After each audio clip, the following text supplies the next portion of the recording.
त्रिलोक सार के आधार से 3 भुवन की रचना हम यहाँ देख रहे हैं।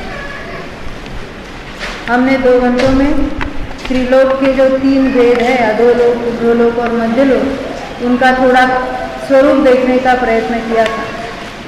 लोगों ने बोला बहुत हाय हो रहा है, आप तो डायरेक्ट सिद्धशिला तक पहुंचा गए हम, तो हमें तो पहले नरक में पहुंचना आसान है, उसकी पहले बात करो तो अच्छा होता है। तो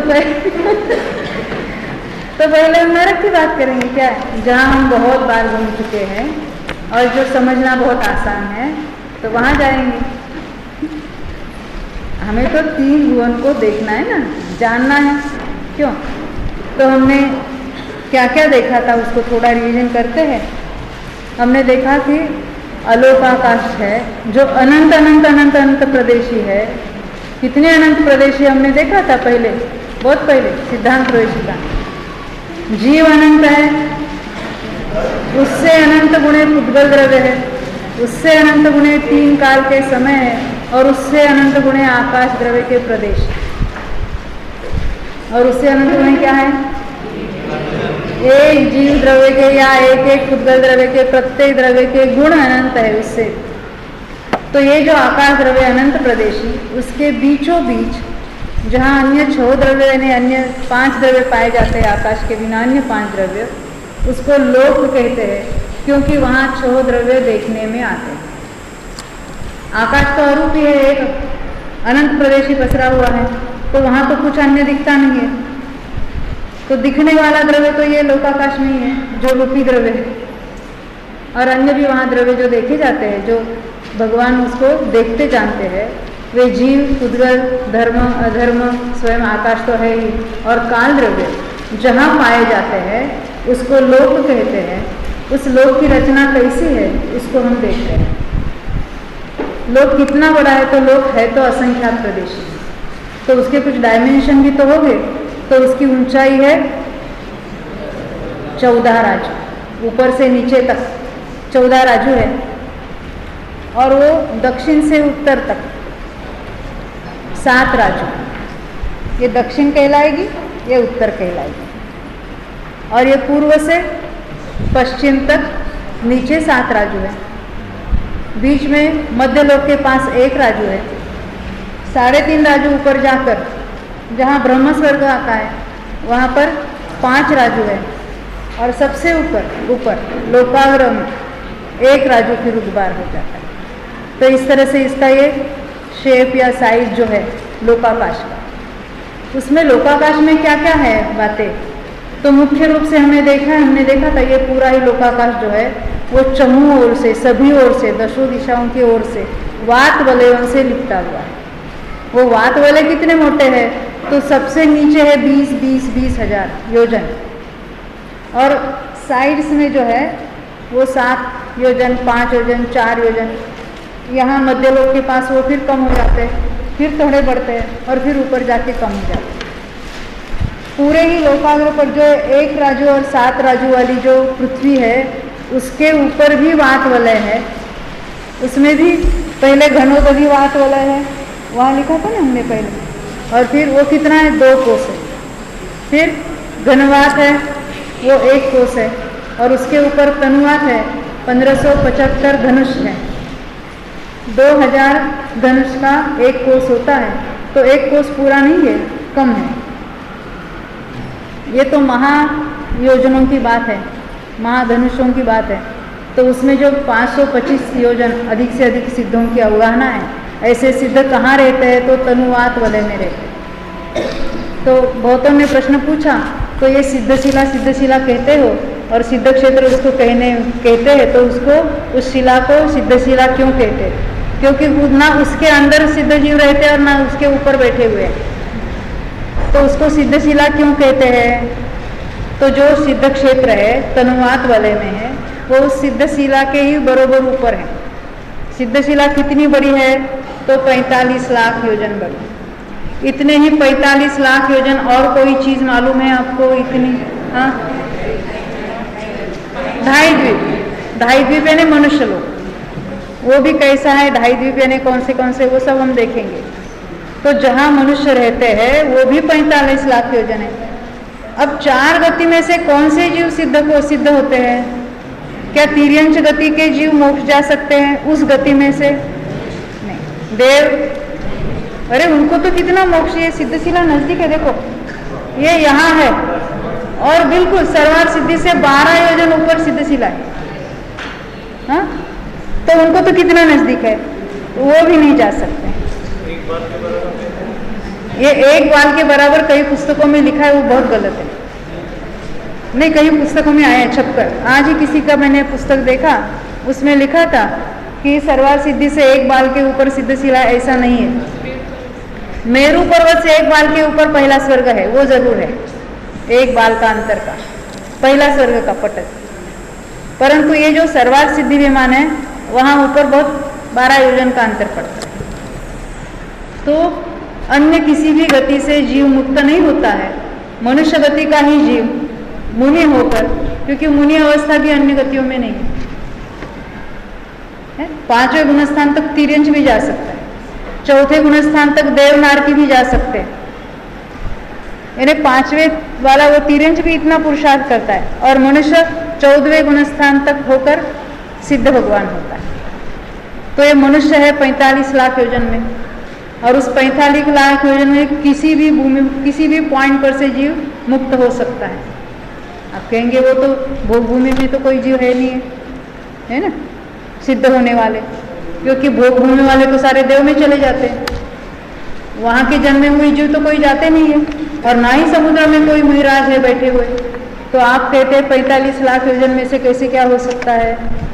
तो ऐसा है ना, कोई मुनिराज ध्यान में लीन हो तो कोई पूर्व भोग के वैरी देव उनको उठा देते और कहीं पे जाके पटकते हैं, समुद्र में पटके, कहीं बीच में रास्ते में, कहीं पहाड़ों पे डाले, कहीं भी डाल सकते हैं। तो 45 लाख योजन में से ऐसी कोई भी जगह नहीं खाली है जहाँ से कोई जीव मुक्त न हुआ हो, सब जगह से मुक्त हुए। हाँ, यहाँ से भी। तो फिर हम तीर्थ क्षेत्रों में क्यों जाते हैं, सिद्ध क्षेत्रों पर? वहाँ से हमको विशेष याद आती है ना सिद्धों की, वहाँ से कोई जो महापुरुष हो गए, परंतु ऐसी कोई जगह नहीं कि जहाँ से नहीं गए। जन्मता है तो कर्मभूमि का ही मनुष्य जाएगा, चौथे काल का ही जाएगा। फिर भी उस जीव को कोई मुनिराज को अन्य कोई उठा के ले जाओ, कहीं भी डाल दे, तो वहाँ तो वो क्षपक श्रेणी में आरूढ़ होते हैं, केवल ज्ञान भी प्राप्त करते हैं और मुक्त भी हो जाते हैं। तो ये 45 लाख एरिया मनुष्य लोक की है, उतनी ही बड़ी सिद्धशिला है, वैसे ही गोल आकार वाली, और उसी से ऊपर होकर वहाँ उसी क्षेत्र में, यानी उतने ही क्षेत्र में मुक्त जीव वहाँ तिष्ठते हैं, इसलिए इसको सिद्धशिला कहने में आता है। परंतु सिद्धशिला तो पृथ्वी का एक रचना है। शिला पत्थर है, वो पत्थर है। शिला का नाम, शिला नाम ही पत्थर का होता है। शिला है ना पत्थर, जैसे पृथ्वी की, हाँ जो कुछ भी हो, मगर स्फटिक मणि भी पत्थर ही हुआ ना। हाँ, धवल कहते हैं उसको, धवल है, संगमरमर की कहेंगे या स्फटिक की कहेंगे, जो कुछ है। परंतु हमें तो महात्म्य किसका आता है? शिला का। वो तो पृथ्वी काय की रचना है वहाँ पृथ्वी का एक जीव उसमें रहते हैं, अन्य भी काय के सब जीव रहते हैं वहाँ। सूक्ष्म जीव तो 5 प्रकार के होंगे वहाँ का, ख्याल में है। तो वहाँ तो कोई जीव जन्मे सिद्धशिला में भी, तो हम कहेंगे वो पृथ्वी काय के अन्य कोई कायिक जीव है। स्थावर जीव तो सर्वत्र होते हैं, पूरे लोकाकाश में हमने देखा था। तो जहाँ सिद्ध विराजमान है तनुवात वलय में, तो जहाँ सिद्धों के प्रदेश है उन प्रदेशों में भी 5 प्रकार के स्थावर विराजमान है। तो उनको थोड़ा सुख होता होगा, सिद्धों का अनंत सुख में से थोड़ा तो प्रत्येक जीव अपने अपनी सत्ता में है, उन्हीं प्रदेशों में भले अनंत सुखी हो, परंतु उसके कारण वो जीव कुछ जल्दी मोक्ष प्राप्त करते होंगे, वहाँ से जाके आए हैं, सिद्धों के चुके आए, ऐसी कोई बात नहीं है। हाँ, क्योंकि हमने देखा हमारे यहाँ भी सिद्ध, हम सिद्धों के पास नहीं जा सकते, हम अरहंतों के पास अभी नहीं जा सकते। कोई अरहंत तो हमको मिलने को आते होंगे कि नहीं? हाँ, नहीं आते। अभी दोपहर में तो हमने देखा जो केवली समुदात होता है तो पूरे लोकाकाश में उस जीव के प्रदेश फैलते हैं। तो जब हम जहाँ ठहरे, यहाँ भी सारे पूरे प्रदेश फैले होंगे ना, और एक समय में अधिक से अधिक 40 जीव ऐसा समुदात कर सकते हैं। तो वहाँ आए तो क्या हुआ, हमें क्या लेना देना उससे? हम तो अपने राग द्वेष में मशगूल है, उसके कारण सुखी दुखी जो कुछ होना है वो हो रहे हैं, है ना।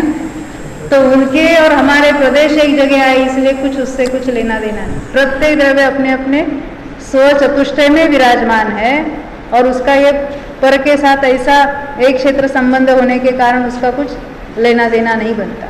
अब यहाँ हम जो बात देख रहे हैं, ये दोपहर को कुछ प्रश्न आए थे ना, उसके उत्तर में ये बात सिद्धशिला के बारे में। अभी ये जो हमने क्रम से ये सारी पृथ्वियाँ देखी, उसमें थोड़ा अधोलोक का हम वर्णन देखेंगे। ये पृथ्वियाँ हमने कहा, नरक तो नहीं कहा था, है ना। ये 7 तो हमने पृथ्वी कही। पृथ्वी यानी क्या, जो लोकाकाश के एक अंत से दूसरे अंत तक जो फैली हुई है, और उसको हमने पृथ्वी कहा है। पृथ्वी कहते हैं उसको। अब उसमें पृथ्वी का एक जीव रहते हैं, बादल पृथ्वी का एक, उसकी बात अलग है।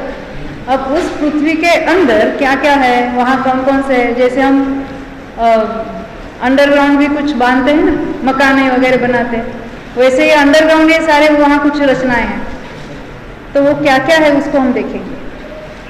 तो ये पहली जो पृथ्वी है उसका नाम हमने देखा था रत्न प्रभा। आपके पास 1 नंबर का चार्ट है, उसमें आप देख सकते हो, या यहाँ ये बोर्ड जिसको दिखाई दे रहा है, यहाँ भी दिखाएंगे तो भी चलेगा। तो इसमें जो है ना 16,000 मोटाई वाली है, इसके अंदर भी 16,000 है ना, वो 1,000 के अंतर वाली ऐसी 16 पृथ्वी इसके अंदर भी है। बीच में कोई अंतराल नहीं है, एक दूसरे से जुड़ी हुई है, ऐसे 16 लेयर से अलग अलग। अभी उसके नामों में हम नहीं जाएंगे, क्योंकि हमें तो बिल्कुल साधारण चर्चा करनी है। हाँ, टेंशन नहीं लेना, क्यों?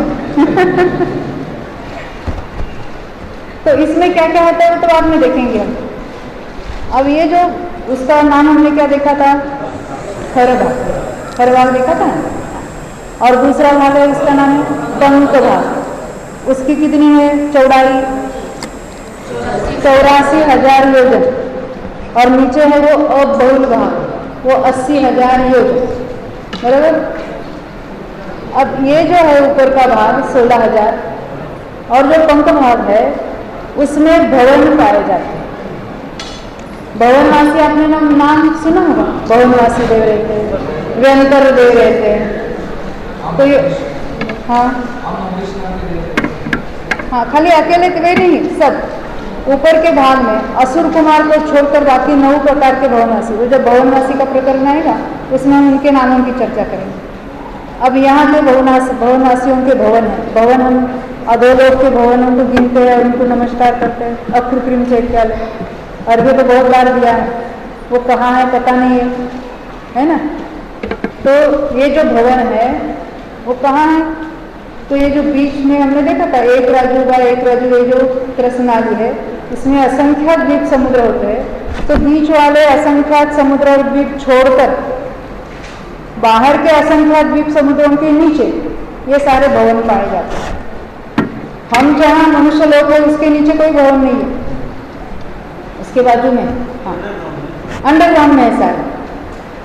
तो ये इस भाग में, बीच वाले भाग में वहाँ असुर कुमार जाति के हैं, और व्यंतरों में से कुछ राक्षस जाति के जो व्यंतर है वो वहाँ रहते हैं। उनके भी भवन भी होते हैं, उनके अलग अलग जो कुछ रहने के ठिकाने, उसके जो कोई वेरिएशन है, उसमें जो कोई डिफरेंस है, वो सब हम देखेंगे बाद में। अभी हम नरकों का प्रकरण ले रहे हैं। नरक आसान है ना, तो उसको पहले सीखेंगे। और नीचे का जो अबहुल भाग है, यहाँ जो पीले रंग में दिखाया है, जो 80,000 योजन वाला ग्रीन है, हाँ ग्रीन है, हाँ इसमें कलर डिफरेंट आया, येलो वाला, हाँ मूल में जो ग्रीनिश है, फ्लोरेसेंट है ना वो।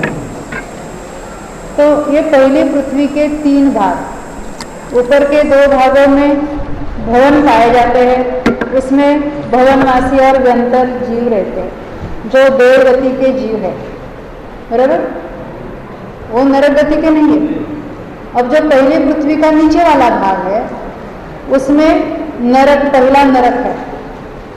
तो नरक है यानी क्या है, तो उसके भी पटल पाए जाते हैं। पटल यानी लेयर्स, अलग अलग, प्रस्तर जिसको कहते हैं, लेयर्स अलग अलग, जैसे हमारी मंजिलें होती है, पहली मंजिल, दूसरी मंजिल, तीसरी मंजिल।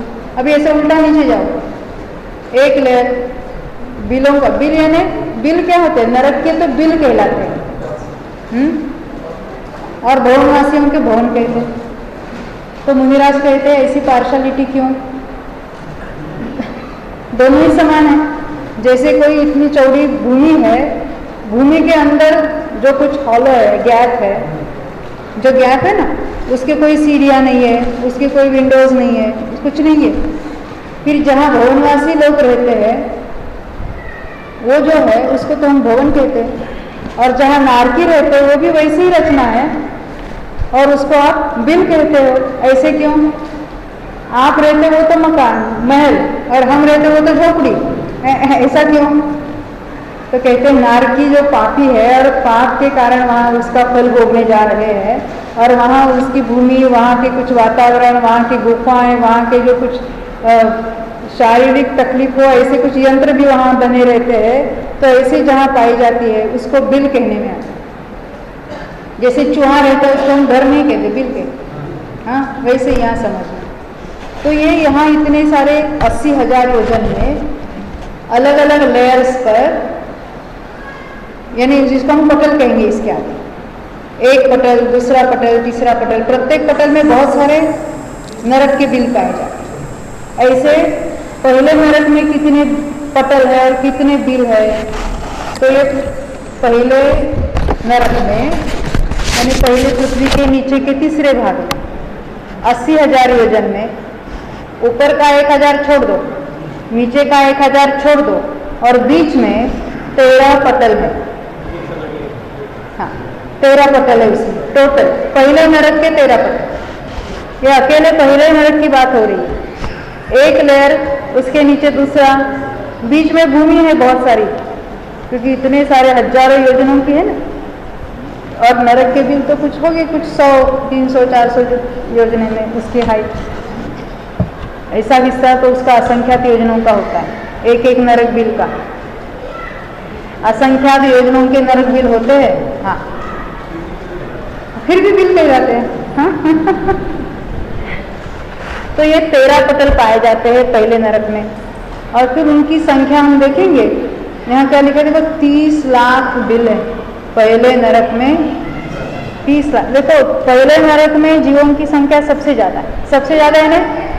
सभी नरकों की जितनी है, छठे, दूसरे से लेकर 7वें तक के सभी नारकियों की संख्या से भी असंख्यात गुने जीव पहले नरक में। और फिर भी प्रत्येक नरक में असंख्यात असंख्यात जीव है, और उसमें से भी प्रत्येक नरक में असंख्यात तो सम्यक दृष्टि है। हो, ये सम्यक दृष्टि के दर्शन का ठेका कोई मनुष्य ने नहीं लिया है। चारों गति के जीव सम्यक दर्शन प्राप्त कर सकते हैं। और नरक में इतनी प्रतिकूलता, इतने प्रतिकूल संयोग, हम थोड़े प्रतिकूल संयोग है तो पहले क्या सोचते हैं, इसको जरा संयोगों को ठीक कर दूं, ये तो शास्त्र में आना ही है बुढ़ापे में। क्यों अमृत भाई? सब लोग कहते हैं बुढ़ापे में हम स्वाध्याय करेंगे, कोई ऐसा नहीं कहते कि बुढ़ापे में जरा स्थिर सा हो जाए और फिर बाद में शादी करूंगा, ऐसा कोई नहीं मिला मुझे। पैसा कमाते कमाते शादी भी होती है, बच्चे भी होते हैं, सब कुछ होता है, हाँ? देखो, हम क्या कहते हैं अभी, हम यहाँ 13 पटलों के 30 लाख बिल कैसे होते हैं उसको जरा देखेंगे। तो नरक में बिल होते हैं ना, क्या होते हैं वो, कैसे होते हैं? तो ये जो 13 नंबर का चार्ट है,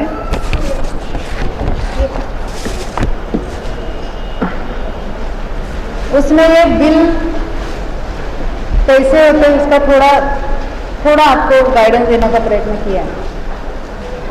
हर एक नरक में जो सेंटर में बिल है उसको कहते हैं इंद्रक बिल।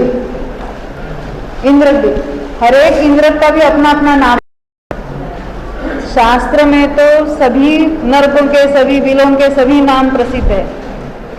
हम तो उसकी चर्चा नहीं करेंगे, किसको इंद्रक कहना, किसको श्रेणीबद्ध कहना, किसको प्रकीर्णक कहना, इसकी बात करेंगे। तो जो सबसे सेंटर का वहाँ लाल रंग का सेंटर वाला लाल दिखाया है उसको कहते हैं इंद्रक बिल। और उसके पूर्व दिशा की ओर, पश्चिम की ओर, उत्तर की ओर, दक्षिण की ओर और विदिशाएं आग्नेय, नैऋत्य, वायु, ईशान्य, सभी 8 दिशाओं में एक ऐसे लाइनबद्ध बिल दिखाया, उसको कहते हैं श्रेणीबद्ध। श्रेणी यानी पंक्ति, सिंगल पंक्ति में एक लाइन में जो है उसको कहते हैं श्रेणीबद्ध बिल। सेंटर में जो बिल है उसको क्या कहते हैं? इंद्रक बिल। और जो दिशाओं में है, विदिशाओं में है, उसको विदिशाएं ने वो आग्नेय, नैऋत्य, वायव्य, ईशान्य। आग्नेय ने क्या? हाँ इंदुबेन, साउथ ईस्ट आग्नेय। हाँ अभी बाकी समझना, ये साउथ ईस्ट होगा, हाँ साउथ वेस्ट हो जाएगा, वो नॉर्थ वेस्ट हो जाएगा, ये नॉर्थ ईस्ट हो जाएगा। आग्नेय, नैऋत्य, वायव्य, ईशान्य, ये जो है सारे पूर्व, फिर दक्षिण, फिर पश्चिम, फिर उत्तर और फिर आग्नेय, नैऋत्य, वायु, ईशान्य, 8 दिशाओं में जो है उनको हम कहते हैं श्रेणीबद्ध। और जो इन बिटवीन जो है कहीं कैसे भी फैले हुए, कोई छोटे है, कोई बड़े हैं। अभी यहाँ तो सारे दिखाने के लिए मैंने गोल लिखे, पर कोई चौकोर है, कोई त्रिकोण वाले हैं, कोई गोलाकार है, अलग अलग आकार उनके ऐसे जो है। और कहीं भी ऐसे छोटे बड़े ऐसे पड़े हैं तो उसको कहते हैं प्रकीर्णक बिल। 3 प्रकार है ना, प्रत्येक पटल में एक इंद्रक यानी सेंटर का एक बिल होता है। 8 ही दिशाओं में जितने हैं उसको कहते हैं श्रेणीबद्ध बिल। और कहीं भी बिखरे हुए फूलों के समान कहीं भी बीच बीच में पड़े हैं उसको कहते हैं प्रकीर्णक बिल। तो प्रत्येक पटल में इंद्रक होगा एक ही। अब श्रेणीबद्ध कितने हो गए? तो हम 8 तो दिशाएं हैं और प्रत्येक दिशा में कितने होते हैं? तो ये पूर्व में, दक्षिण में, पश्चिम में और उत्तर में। श्रेणीबद्ध में प्रत्येक में अगर हम नापेंगे तो 49, 49, 49, 49। पहले नरक के पहले पटल की बात चल रही है। पहले हम देखते हैं, हमने क्या ऊपर से हम गिनेंगे। अभी हम ऊपर से नीचे की ओर जाएंगे, पहला नरक, दूसरा, तीसरा, चौथा। अब पहले नरक का पहला पटल है, ऊपर से पहला, फिर ऊपर से दूसरा, ऊपर से तीसरा। तो सबसे ऊपर का जो है इंद्रक बिल, उसका जो सेंटर का, उसका नाम है सीमंतक बिल, सीमंतक इंद्र, सीमंतक इंद्र। वहां लिखा है सीमंतक इंद्र। पहले नरक का पहले पटल का बीच वाला जो बिल है जिसको इंद्र कहते हैं, सीमंतक इंद्रक उसका नाम है। वो कितना बड़ा है? तो वो 45 लाख योजन वाला। अभी अभी हमने मनुष्य लोग देखा था 45 लाख योजन वाला, सिद्ध शिला देखी 45 लाख योजन वाली। अब नरक में पहले नरक का पहला जो बीच वाला इंद्रक बिल है वो 45 लाख योजन का देखा है। जब हम स्वर्ग में जाएंगे तो स्वर्ग का भी पहले स्वर्ग का पहले पटल का बीच वाला जो इंद्रक विमान कहेंगे उसको, यहाँ इंद्रक बिल कह रहे, उनको विमान कहेंगे, तो उसको भी वो भी 45 लाख योजन वाला है, जिसमें ऐसे समान जो क्षेत्रों की बात है, समान संख्याओं की बात है, ऐसा एक अपना अंग है 12 अंगों में से, मालूम है? हाँ हाँ, समवायाम। कौन बोले? विमला बेन। दूसरा कौन है? बहुत अच्छा। तो ये जो है 45 लाख। अभी हम पहले नरक के पहले पटल की बात करेंगे। वहां से जाते जाते जाते थे अंतिम नरक, जो 7वें नरक का जो सेंटर वाला बिल है, इंद्रक है, वो कितना है? नीचे लिखा है, उसका नाम है अवधि स्थान इंद्रक। वो 1 लाख योजन वाला है। हाँ देखो, अवधि स्थान इंद्रक, कौन सी बात चल रही? 7वें नरक। 7वें नरक में एक ही पटल है, वो कहाँ कितने पटल है उसको देखेंगे अभी हम। 7वें नरक का जो सेंटर का बिल है उसका नाम है अवधि स्थान इंद्रक, और वो कितना बड़ा है? उसका डायमीटर है 1 लाख योजन। ऊपर था 45 लाख योजन, ये है 2.5 द्वीप इतना, हाँ, मनुष्य लोग कितना, और ये है जम्बूद्वीप कितना घटते हैं ना, वो बीच इंद्र की साइज घटते घटते नीचे आए। अब इसमें श्रेणीबद्धों में और प्रकीर्णकों में क्या होता है उसको देखेंगे। पहले नरक के पहले पटल में 49 होते हैं दिशाओं में, और विदिशाओं में होते हैं 48। पहले नरक के दूसरे पटल में आए तो वहां बीच में तो एक इंद्रक होता है। अब श्रेणीबद्ध में हर एक ओर से एक एक कम होता है। पूर्व पश्चिम दक्षिण उत्तर हो गया अभी 48, और विदिशाओं में हो जाएंगे 47। तीसरे पटल में और घटेगा, चौथे पटल में और घटेगा। 49 से शुरू किए थे हमने, है ना? हाँ, तो ये कितने होते हैं पटल? तो पहले नरक में होते हैं 13 पटल। अब ये चार्ट देखना, पहले नरक में 13 पटल, दूसरे नरक में 11 पटल, आपके चार्ट में भी 1 नंबर के चार्ट में। तीसरे नरक में 9 पटल, चौथे नरक में 7 पटल, पांचवें नरक में 5 पटल, छठे नरक में 3 पटल, और 7वें नरक में 1 ही पटल है। बराबर? तो पटलों की संख्या कितनी हुई? 49 हुई, और प्रति पटल 1 कम हुआ। कितनी बार कम हुआ? 49 पटल है, कितनी बार कम हुआ? एक श्रेणीबद्ध 48 बार कम। 49 पटल है ना। शुरू में तो जो है वो फिक्स है, वो कम कहाँ हुआ? वहां से तो शुरू किया। स्टार्टिंग पॉइंट 49 श्रेणीबद्ध विमानों का है, उसमें से एक घटेगा। 49 का 48 होगा, 48 का 47 होगा। इस तरह से घटते घटते नीचे क्या पोजीशन होगी? विदिशाओं का एक भी नहीं बचेगा। 48 में 48 बार वो उड़ गए सारे, और जो 49 थे उसमें से एक बचा। तो 7वें नरक में क्या पोजीशन है? बीच में एक सेंटर में इंद्र उसका बिल है, और 4 बाजू 4 एक बिल है। यानी 7वें नरक में 5 ही बिल है, एक सेंटर का और बाकी के 4, जहाँ की आयु 33 सागर वर्ष की है ना। ये वहां के जीवों की बात है, 7वें नरक वाली की बात। इतना समझ में आया? अभी आसान है ना गणित? तो अभी हम ये देख रहे हैं, ये 13 पटलों में मिलकर बिलों की संख्या कितनी देखी मिलिंद भाई? कितनी लिखी चार्ट में? आपने चार्ट तो सबके लिए बनवाए। हाँ, 30 कितने? 30 लाख बिल है। हाँ, 30 लाख बिल है ना।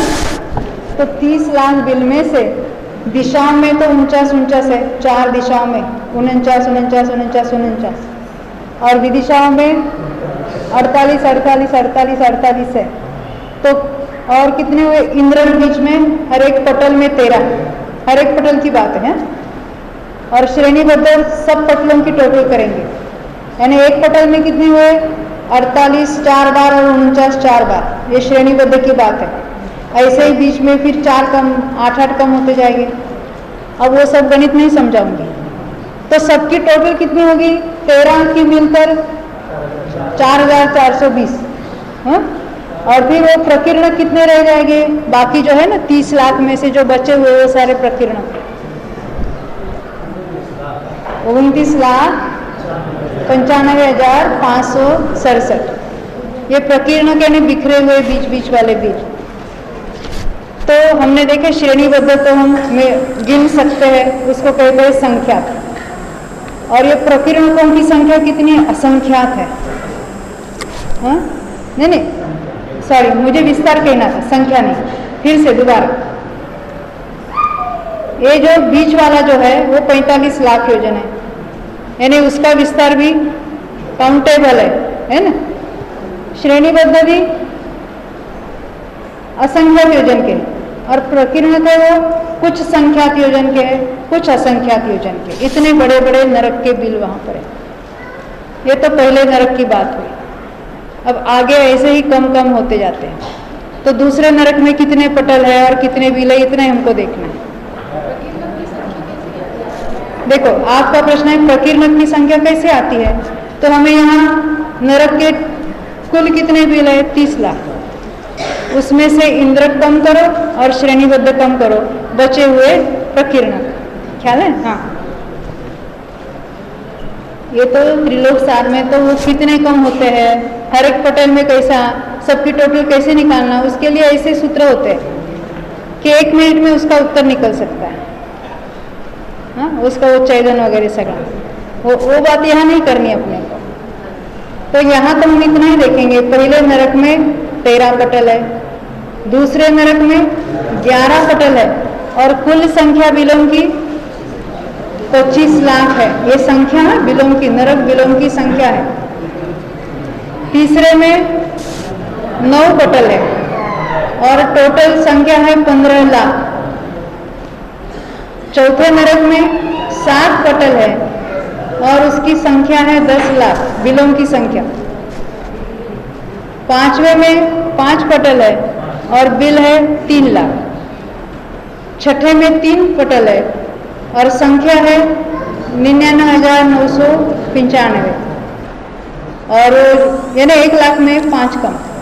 जो 5 कम है वो उतने बिल तो 7वें नरक में है, केवल 5 बिल है वहाँ। 7वें नरक में केवल 5 ही बिल है। एक ही पटल है, एक ही पटल है उसका, एक ही लेयर में 5 बिल है, एक बीच में है और 4 दिशा में एक एक है, इतने ही है वहाँ पर। इतनी बात ख्याल में हो तो आसान है एकदम। तो ये नर, हाँ आपको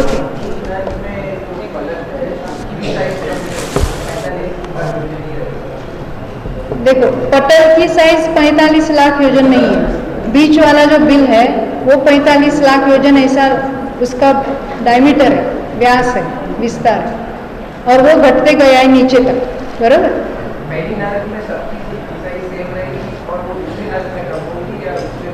संख्या कम, उसकी साइज भी कम हो जाएगी, बीच वाले की भी साइज कम होगी, अन्य की भी साइज कम हो जाएगी और उसकी संख्या भी घटती जाएगी नीचे नीचे।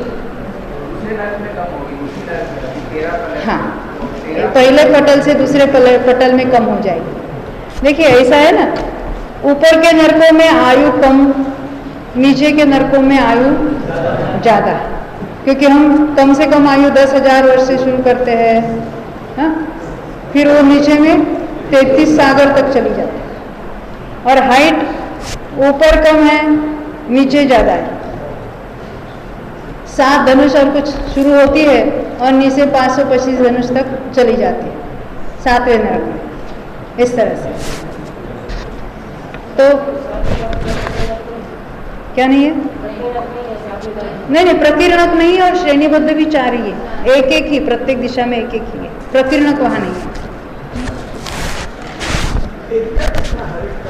हर एक का एरिया संख्यात योजन और असंख्यात योजन, कुछ है वो संख्यात योजन के है, एरिया वही हो, विस्तार।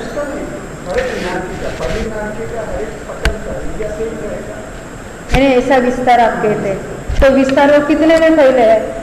तो 1 राजू और 1 राजू में। पृथ्वी भले पूरी फैली हो, परंतु नरक कहाँ है? ये बीच वाला जो एक त्रसनाली है उसी में नरक है, क्योंकि नार की तो बाहर होगी नहीं, ख्याल है ना, वो बीच वाले त्रसनाली में ही है। हाँ, जो कुछ, हाँ उसमें ही है, सब एक शरीर।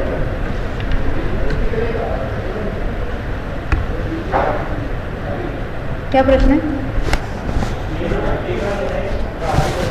क्या बिल? हाँ, बिल हॉरिजॉन्टली ज़्यादा, क्योंकि विस्तार उसका बहुत ज़्यादा है।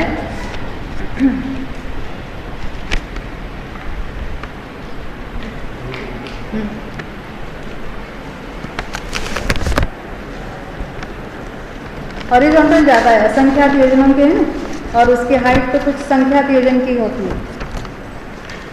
हम देखेंगे यहाँ क्या क्या उसके कैसे होते हैं, क्या होते हैं, उसमें कौन सी दुख की सामग्री आदि होती है।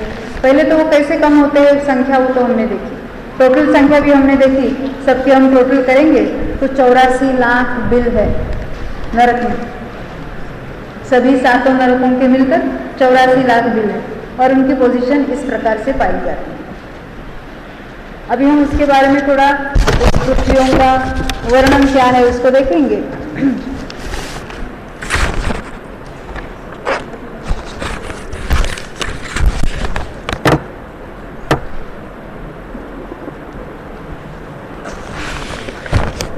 हमने तो देखा प्रत्येक पटल में बीच वाला एक इंद्रक होता है और बाजू में श्रेणीबद्ध और प्रकीर्णक होते हैं।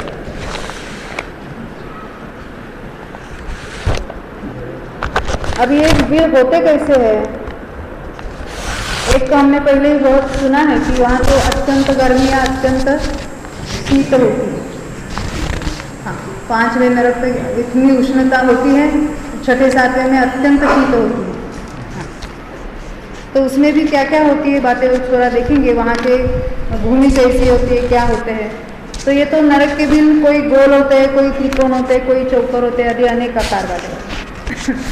और उसमें दुख देने वाली यानी अत्यंत दुख देने वाली सामग्री से वो भरे पड़े नरक के बिल। यानी वहाँ जो जीव उत्पन्न होते हैं ना, वहाँ उत्पत्ति स्थान जो कहते हैं। तो जैसे वो ऊपर मधुछत्ता लगता है, वैसे वो बिलों के ऊपर के भाग में ऐसा ऊंट के मुंह के आकार का ऐसा जो कुछ लटकता हुआ भाग है, उसके अंदर भी ऐसे बहुत कुछ तीक्ष्ण शस्त्र जैसे होते हैं और उसके अंदर वहाँ जीव पैदा होता है।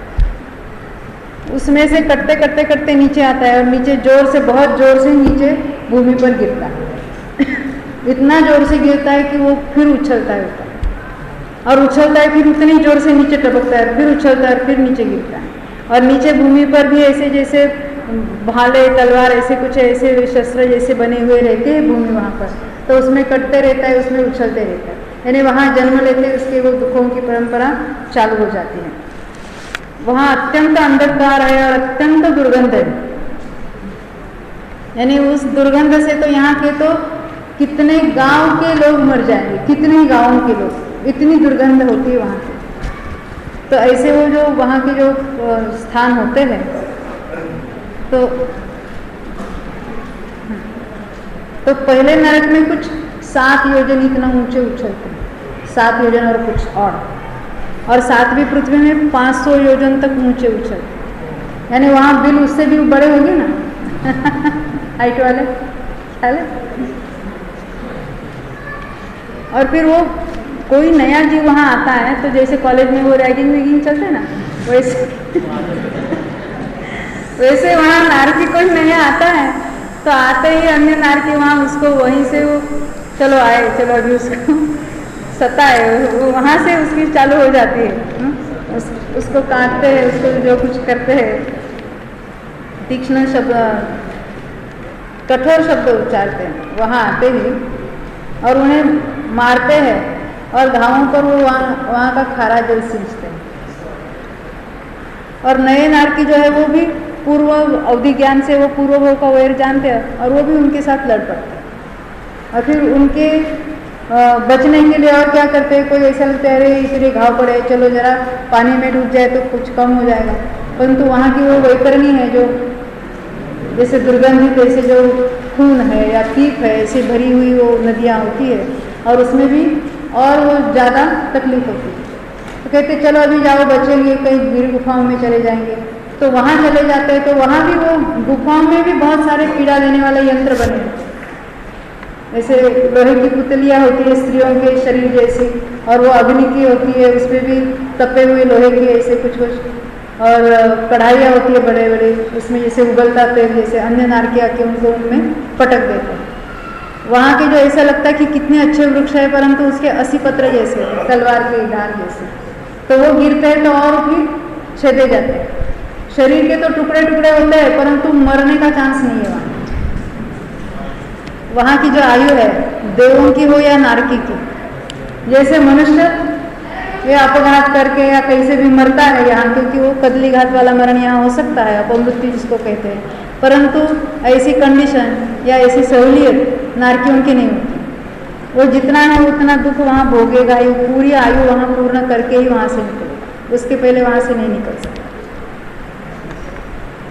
और ये जो वहाँ के नारकी है वो तो अपृथक विक्रिया करते हैं। अपृथक यानी एक शरीर से 2, 4, 5, 10, 14 या हजारों शरीर नहीं बना सकते, जैसे देव बना सकते। देवों में तो पृथक विक्रिया होती है। वहाँ के देव या देवियाँ जो ऐसे एक देव या देवी हजारों शरीर बनाते हैं, परंतु नारकियों वैक्रिक शरीर है और कैसे विक्रिया करते हैं, तो कोई व्याघ्र बन जाएगा, कोई बिच्छू बन जाएगा, कोई अन्य अन्य प्राणियों का रूप लेगा, या हाथ के बदले हाथ को ही शस्त्र रूप बना देगा। जैसे आप ये आजकल टीवी पर देखते हैं कुछ न कुछ, तो वहाँ से आते हैं ना, तो कुछ मेमोरी में रह जाते हैं। तो ऐसी फिल्में भी बनाते हैं, क्यों? तो इस तरह से वहाँ विक्रिया करके एक दूसरे को बहुत ही उपसर्ग करते हैं। ये भी बहुत ही बातें हमने देखी ना, कुंभी में डालते हैं, एक दूसरे को पकाते हैं, जो कुछ वहाँ बैर चलता ही रहता है वहाँ, और शरीर के खंड खंड होते हैं और पारे जैसे फिर आपस में मिल जाते हैं। हाँ, वो मरते नहीं ये चीज़ वहाँ पर। तो वहाँ ये सारे जो दुख है, क्षेत्र संबंधी दुख, अभी जो हमने देखे थे, वहाँ का क्षेत्र, वहाँ की भूमि, वहाँ के वन, वहाँ के नदियाँ कैसी होती है, अभी हमने देखी ना, वो तो क्षेत्र संबंधी है। मानसिक यानी एक दूसरे को बहुत काटते हैं, पीटते हैं, वो तो मारामारी जो कुछ चलती रहती है, वो मानसिक दुख, यानी वहाँ आर्द्र रौद्र ध्यान होता रहता है, संक्लेश परिणाम होते रहते हैं। और फिर शारीरिक, वहाँ तो शरीर ही ऐसा होता है कि रोगों से जर्जर रहता है। तो शरीरों में कितने ही रोग तो जन्मजात पाए ही जाते हैं। तो कुछ बात आई थी ना उसमें, 16 रोग तो होते ही। हाँ, बड़ी बड़ी जिसको व्याधियाँ कहते हैं, हाँ, महा ऐसे रोग। और असुरकृत, असुर कुमार जाति के जो अभी हमने देखे थे ना, यहाँ रहते ना बीच में, कहाँ ये बीच वाला का पंख भाग, वो असुर कुमार देव है, देव जाति के हैं, परंतु ऐसे है कि वो नरकों में जाते हैं और परस्परों को भिड़ाते हैं, लड़ाते आपस में, जैसे यहाँ भी चलते हैं ना, हाँ वैसे वहाँ भी चलता है, क्योंकि उसमें वो उनको कुतूहल लगता है। वो बैर याद करा करा के वो एक दूसरे से झगड़ा करवाते हैं उनका। उन्हें तो कोई क्षेत्र जनित दुख नहीं होता है असुर कुमार जाति के देवों को। वे नरक में जाते हैं, तीसरे नरक तक जाते हैं और वहाँ के जीवों को आपस में लड़ाते हैं। तो ऐसे ये असुर कुमार कृत भी वहाँ दुख होते हैं। आप पूछ रहे हैं कि देवों को वहाँ गर्मी क्यों नहीं लगती है, बाकी लोगों को तो लगती है। हम पूछते हैं हॉस्पिटल में रोगियों को तो बहुत दुख होता है, डॉक्टरों को क्यों नहीं होता? क्यों सरला बहन किधर बैठी? आप लोगों को तो कोई दुख नहीं होता है ना ऐसे ना, उनके शरीर की रचना ऐसी है। और ये दुख है, क्या हमें संयोग का दुख है? गरीब को मोटा कपड़ा मिले तो वही सुखी होता है, और अमीर को मोटा कपड़ा मिले तो दुखी होता है। क्यों? ये मानसिक दुख ज़्यादा है ना, कल्पना में शरीरमय हो ऐसी मान्यता है।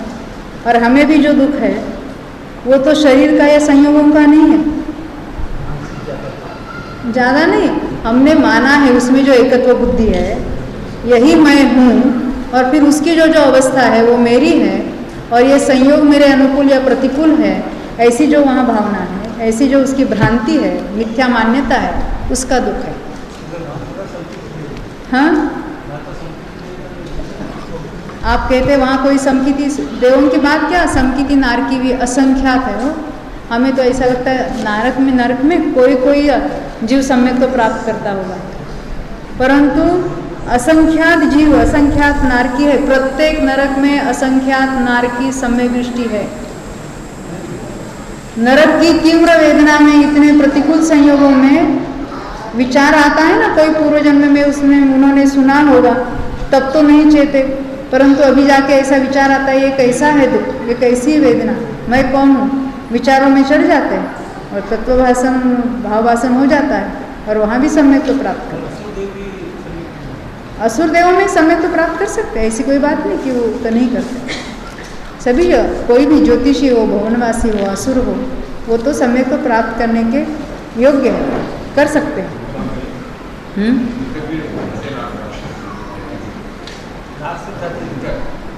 व्यंतर नीचे नहीं जाते, असुर कुमार जाते।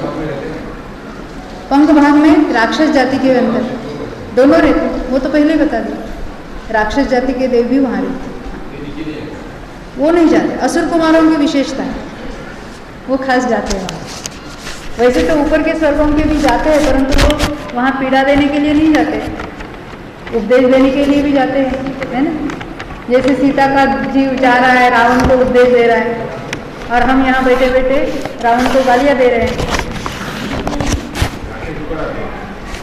हाँ आते वो कह रहे देवों में यहाँ वहाँ जाने की गमन शक्ति है, वो तो जाते आते हैं। वैसे असुर कुमार भी आएंगे ऊपर में, जहाँ ऐसे अभी हम देखते हैं नंदीश्वर वगैरह की वंदना करने जाते हैं, तो सभी जाति के देव जाते हैं वहाँ, सब जगह जाते हैं। महाविदेह की बात की, अभी हम देखेंगे विदेह में हमें कहाँ कहाँ जाना है और कहाँ नहीं, जब विदेह की बात आएगी। अभी हम ये नरक बिलों की बात देख रहे थे, तो सातों ही नरकों में हमने देखा कहाँ कितने बिल होते हैं, और वहाँ ये भी बात देखी थी वहाँ कैसी कैसी दुख की सामग्री होती है। तो वहाँ जो जाते ही क्यों है, हाँ नरक में क्यों जाते हैं? तो पाप भाव करके जाते, अत्यंत संकलेश परिणाम करके जाते, बहुत आरंभ और बहुत परिग्रह, जो जिसके जुटाने में हम पूरी जिंदगी में लगाते हैं। तो पूरा बहुत आरंभ और परिग्रह का फल क्या है? नरक है। आपको तो सबको कहानी बहुत श्रुत है, वो गुरुदेव के उनसे भी बहुत बार सुनी होगी। वो इंदौर के सेठ थे, उनकी कहानी सुनी होगी। तो 7 तो मिलें थी उनकी, और फिर 8वीं मील उन्होंने उनका चल रहा था, बिजनेस का कारोबार कुछ चल रहा था। तो सेठानी ने बोला बस करो अभी, क्यों 8वीं मील मत खोलो, क्यों क्या हुआ? नरक तो 7 ही है काम।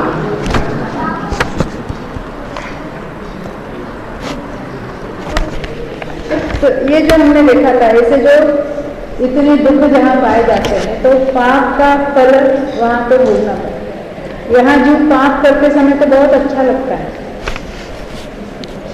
क्योंकि हम देखते हैं आजकल तो यही बात चलती है, सबसे अधिक पाप करो, सबसे अधिक पैसा कमाओ, आगे क्या होगा उसकी चिंता नहीं। और किस मार्ग से पैसा कमाते हैं, और पैसा कमाते हैं तो क्या उसको भोग भी सकते हैं, और क्या उससे सुख भी मिलता है कि नहीं, इसका तो विचार नहीं। हम तो बस उसको गिनते ही रहते हैं। अब हम यहाँ देखेंगे और नरक में आयु कितनी होती है या क्या होता है। तो हमने अभी अभी देखा था त्रैलोक्य नरक में कम से कम आयु 10,000 वर्ष की है। उससे कम आयु वाला कोई नारकी वहाँ नहीं होता। तो उससे 1 समय ज़्यादा, 2 समय ज़्यादा, ऐसे करते करते पहले नरक में ही उत्कृष्ट आयु होती है, वो 90,000 वर्ष की होती है। पहले पटल में पहले नरक के पहले पटल में, हाँ पहला पटल, दूसरा पटल, तीसरा पटल, तो पहले पटल तक ऐसे बढ़ते बढ़ते 1 सागर प्रमाण हो जाए। हर एक पटल की है इसमें लिखी हुई, परंतु अब हमको मोटे तौर पर देखना है 10,000 वर्ष से लेकर 1 सागर तक। हाँ जगन्य 10,000 वर्ष और उत्कृष्ट 1 सागर। नीचे दूसरे नरक में क्या होगा? जगन्य कितना होगा? 1 सागर और 1 समय, 1 समय अधिक। और फिर वहाँ की उत्कृष्ट आयु कितनी होगी? 3 सागर। हाँ 3 सागर। तीसरी में 7 सागर। 3 सागर जगन्य, 3 सागर अधिक। हाँ 3 सागर। अभी जगन्य करने की जरूरत है। ऊपर की जो उत्कृष्ट है उसमें 1 समय मिला दो तो वो आगे वाले की, नीचे की जगन्य हो जाएगी। अभी हम उत्कृष्ट गिनेंगे ना, पहले में हमको जगन्य और उत्कृष्ट कहना है 10,000 वर्ष से लेकर 1 सागर तक पहले नरक। दूसरे में अभी हम उत्कृष्ट गिनेंगे 3 सागर। तीसरी में 7 सागर। चौथी में 10 सागर, हाँ बढ़ रहा है अभी। 5वीं में 17 सागर। छठी में 22 सागर। सब याद है आपको? हाँ पहले का याद है कि शास्त्र में से याद है?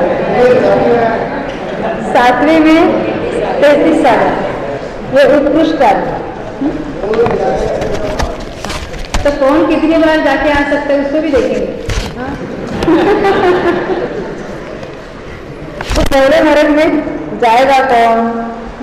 और फिर गमन करने वाले का भी नियम है उसमें।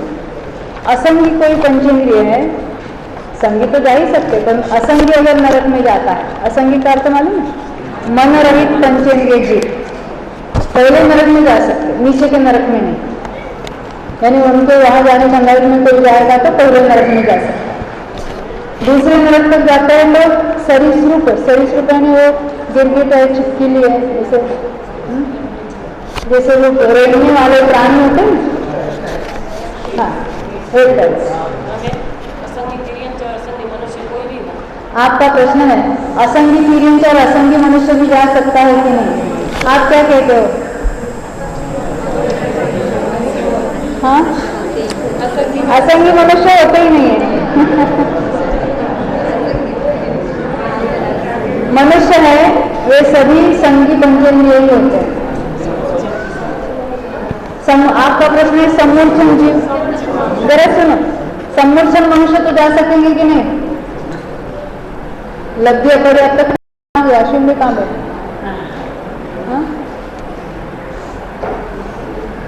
प्रेरणा दिन का, हाँ, लब्धि अपर्याप्त मनुष्य नरक में जाएंगे कि नहीं जाएंगे? जो हाँ नहीं जा सकते, किसने बताया? अच्छा, आशु में वहां बैठे। देखो, अब लब्धि अपर्याप्त जीव ना नरक गति बांध सकते ना देवगति बांध सकते, ऐसा नियम है। क्या कहा मैंने? लब्धि अपर्याप्त जो सम्मूर्छन मनुष्य है या एकेंद्रिय से लेकर संगी पंचेंद्रिय तक तिर्यंच के जो कोई लब्धि अपर्याप्त जीव है, सम्मूर्छन होते हैं वो, तो वो क्या करेंगे? या तो तिर्यंच गति में जाएंगे या मनुष्य गति में जाएंगे। देवगति और नरक गति में जाने के योग्य उनके परिणाम नहीं पाए जाते।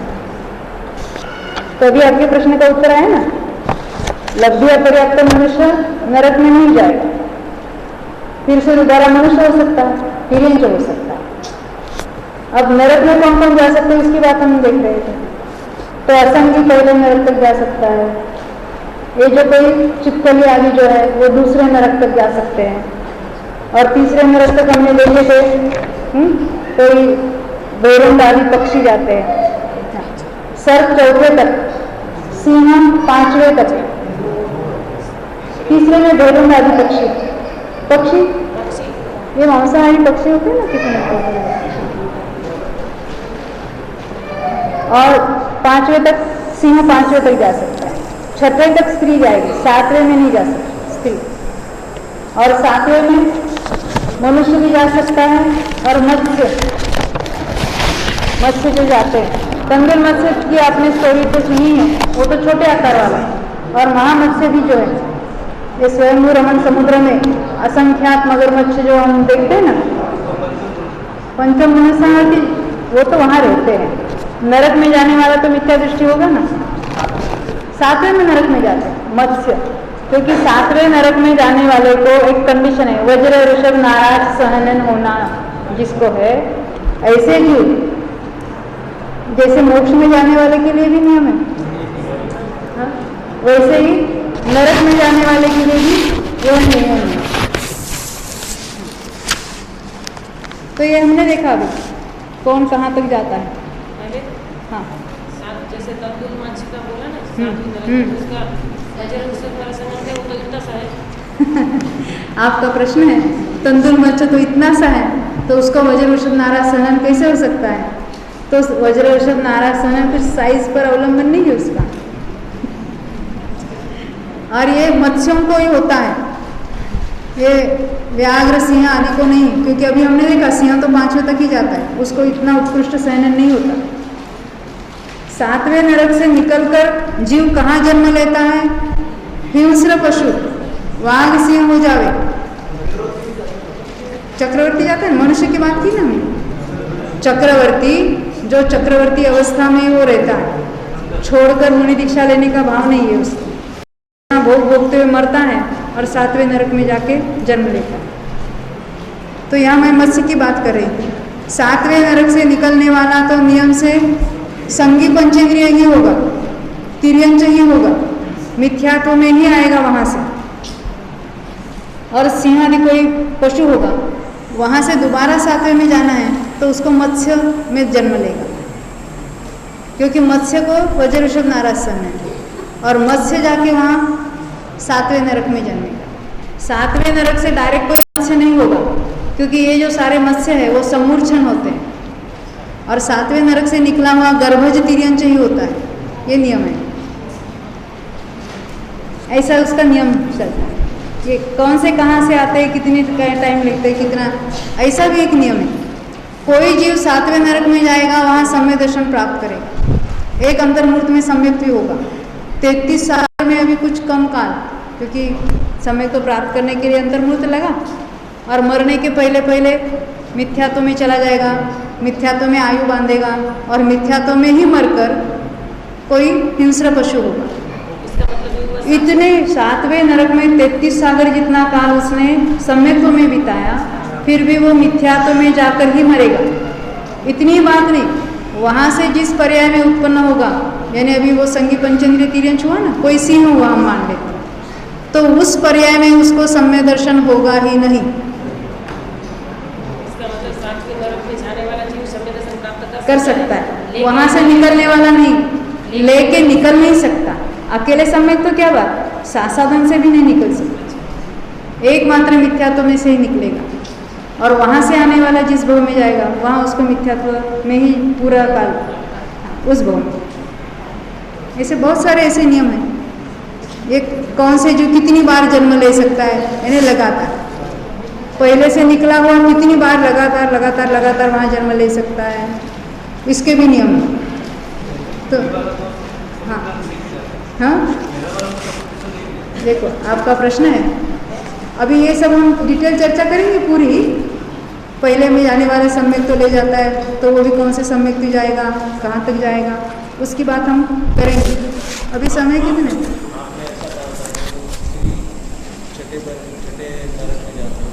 हाँ, स्त्री 6ठे नरक तक जा सकती है, उसके आगे नहीं, 6ठे नरक में ही जाती है ऐसा नहीं, उसकी उत्कृष्ट, उसका अधिक से अधिक पुरुषार्थ कितना होता है, इसको 7वें में नहीं जाएगी। हाँ, तो ऐसा है ना, वो कहाँ तक का पुरुषार्थ कर सकती है, 6ठे तक का पुरुषार्थ हो सकता है, उसको भी पुरुषार्थ लगता है नरक में जाने के लिए। बाकी चर्चा हम करेंगे, अभी 15 मिनट में मिलते हैं हम, उसके बाद हम उसकी चर्चा करेंगे। आपके कोई प्रश्न है तो मुझे लिख कर देना, क्योंकि एक एक के साथ मुझे चर्चा करना जमेगा नहीं। जय बोलो बालू भगवान की जय।